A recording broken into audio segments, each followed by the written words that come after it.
Hi అండి, అందరూ బాగున్నారా? ఈరోజు వెజిటేబుల్ టవర్ ఎలా చేశానో మీకు చూపిస్తాను. దీనికోసం ముందుగా ఒక పైపు 2.5 అడుగు తీసుకున్నానండి.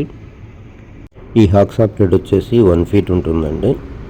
రెండు కలర్కి ఒక కలర్ వచ్చి 1/2 ఫీట్, ఒక కలర్ 1/2 ఫీట్ ఉంటుంది. సో ఫస్ట్ ఒక 1/2 ఫీట్ లెక్కన మార్కింగ్ చేసుకుంటూ వెళ్ళాను. కింది వైపున ఒక 1/2 ఫీట్ వదిలేస్తే పైన ఒక 2 ఫీట్ ఉంటుందండి. ఈ 1/2 ఫీట్ మనం టబ్లో పెట్టుకునే దానికి సరిపోతుంది.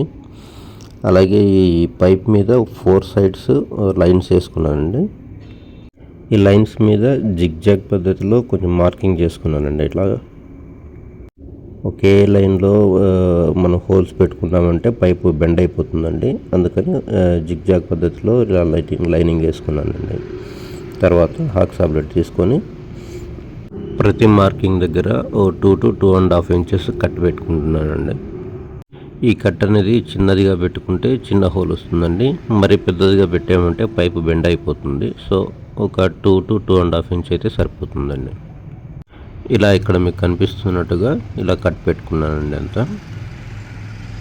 తర్వాత స్టవ్ మీద మంట పెట్టుకొని ఈ పైప్కి మనం ఎక్కడైతే కట్ పెట్టామో ఆ కట్ మీద కొద్దిగా వేడి చేసామంటే పైపు కరుగుతుందండి.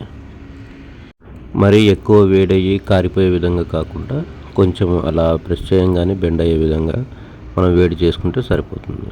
ఇక్కడ నేను ఒక షుగర్ కేన్ తీసుకొని దీన్ని బెండ్ చేస్తున్నాను. మీరు ఏదైనా పైప్ తీసుకొని ఏదైనా చేయొచ్చండి. వన్స్ కొంచెం బెండ్ చేసిన తర్వాత కొంచెం వాటర్ అలాగ పోసామంటే ఆ పైప్ ఎలా ఉందో అలాగే టైట్గా అయిపోతుంది. ఇట్లాగే ప్రతి కట్ట దగ్గర కూడా కొద్దిగా వేడి చేసి మనం హోల్స్ పెట్టుకుంటున్నాను. ఇక్కడ నేనైతే ఈ స్టవ్ మీద చేస్తున్నానండి. మామూలుగా వేరే హీటర్ తీసుకొని కూడా చేస్తూ ఉంటారు. మన దగ్గర హీటర్లు అంతా లేవు కదండి. సో ఇదైతే సింపుల్గా ఉంటుంది. ఇలా స్టవ్ మంట మీదే కాకుండా కాస్త వేడి నీళ్ళు పోస్తే కూడా పని అవుతుందండి. కాకపోతే అది కొంచెం డేంజర్ కాబట్టి ఇలా మనం మంట మీదే చేస్తున్నాను. చూడండి, ఫైనల్గా అవుట్పుట్ అయితే ఇలా ఉంటుందండి. ఇక ఇందులో మట్టి కోసము టబ్బులో కొంచెం పాత మట్టి ఉంటే తీసుకున్నానండి. అందులోకి రీసెంట్గానే ఎరువు తీసుకొచ్చానండి. ఇది వచ్చి గొర్రెపెంటికి అండి. ఇది మామూలుగా కొంచెం తక్కువగానే వేసుకోవాలండి. ఇది ఈ గొర్రెపెంటికి ఏమవుతుందంటే ఎక్కువ వేస్తే మొక్కకు వేడి ఎక్కువయ్యి మొక్క కూడా చనిపోయే అవకాశం ఉంటుంది. కాబట్టి కొంచెం తక్కువగానే తీసుకోవాలి. ఈ గొర్రెపెంటిక అలాగే ఈ కోకోపీట్ మట్టి అంతా కూడా మిక్స్ చేసుకొని ముందుగా ఇలా చుట్టూ మట్టి వేసుకుంటున్నానండి. ఇలా చుట్టూ వేసుకునే మట్టి ఒక 1/2 ఫీట్ పైన వేసుకున్నామంటే ఆ పైప్ కూడా నిల్చుంటుంది. మనం చుట్టుపక్కల కూడా ఏదైనా ఆకుకూరలు కానీ అట్లా వేసుకోవడానికి కూడా అవకాశం ఉంటుందండి. అలాగే మట్టి అంతా కూడా పైన పైపులో వేసాను.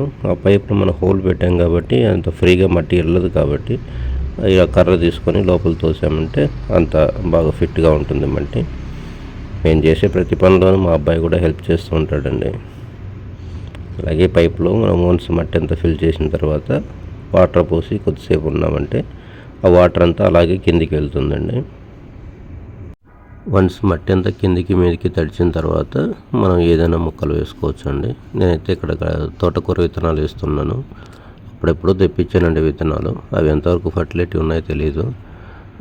చూడండి, ఈ తోటకూర విత్తనాలు నల్లగా ఉంటాయండి. ఇవన్నీ కూడా కింద వేసుకుంటున్నాను. ఈ టవర్లో మనం ఈ హోల్స్లో వేరే ఏమైనా నాటుకోవచ్చు అండి. కింద కూడా ఇట్లా మనం ఆకుకూరలు వేసుకున్నట్లయితే మనకు ప్లేస్ కూడా కలిసి వస్తుందండి. యాక్చువల్గా ఈ వెజిటేబుల్ టవర్ యొక్క ఉద్దేశం కూడా అదేనండి. మనకు కొంచెం తక్కువ స్థలంలోనే కాస్త ఎక్కువ పండించుకునే దానికి ఇలాంటి టవర్ ఉపయోగపడుతుంది.